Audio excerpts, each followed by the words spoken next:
بسم اللہ الرحمن الرحیم۔ السلام علیکم۔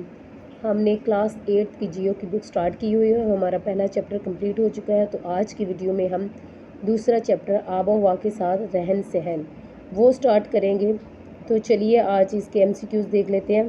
سب سے پہلا ایم سی کیوز ہے کہ آب و ہوا ماحول کی حالت ہے، تو اس کا آنسر ہوگا وقت کی طویل مدت۔ اس کے بعد دوسرا ہے موسمیاتی تبدیلی اور گلوبل وارمنگ کی بڑی وجہ ہے، اس کا آنسر ہوگا گرین ہاؤس گیسز۔ تیسرے نمبر پہ زمین کی سطح کا اوسط درجہ حرارت، اس کا آنسر آئے گا بڑھ رہا ہے۔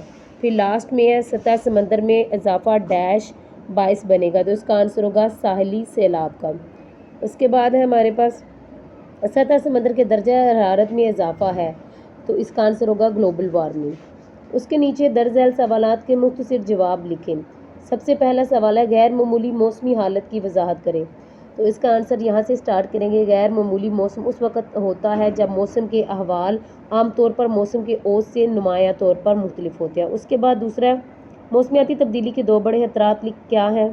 موسمیاتی تبدیلی کے دو بڑے خطرات ہیں، ایک تو بڑھتی ہوئی سطح سمندر کی معاشی اثرات ہے، اور اس کے بعد دوسرا ہے حیاتیاتی طور پر اثرات۔ تو سب سے پہلے ہم اس کو ڈسکس کر تو سب سے پہلے آپ نے یہاں سے سٹارٹ کرنا ہے۔ انسانی آبادی کا نصف سے زیادہ سمندر کے 100 کلومیٹر کے اندر رہتا ہے، تو آپ نے اس کا آنسر یہاں تک لکھ لینا ہے۔ پھر اس کے بعد ہے گرین ہاؤس ایفیکٹ کیا ہے، تو اس کا آنسر آپ نے یہاں سے لکھنا ہے، آپ نے یہاں تک لکھ لینا ہے۔ پھر اس کے بعد ہے ہم ہوا کے معیار کو کیسے بہتر بنا سکتے ہیں۔ صنعتی اور نقل و حمل کے ذرائع سے اخراج کو کم کر کے ہم ہوا کے معیار کو بہتر بنا سکتے ہیں۔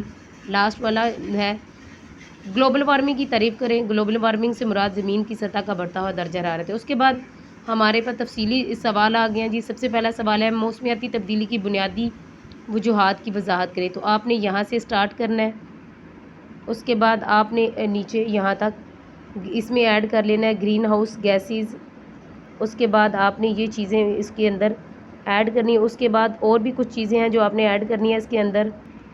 اس کے بعد آپ نے جنگلات کی کٹائی اس کو اور صنعتی سرگرمیاں، زرعی سرگرمیاں وغیرہ اور دیگر وجوہات، آپ نے یہ ہیڈنگ جو دی ہوئی ہیں ان میں سے آپ نے امپورٹنٹ لائن لکھ لینی ہے۔ صنعتی سرگرمیوں کے آپ نے کاربن ڈائی آکسائڈ حرج کرتا ہے یہاں تک لکھ لینا ہے۔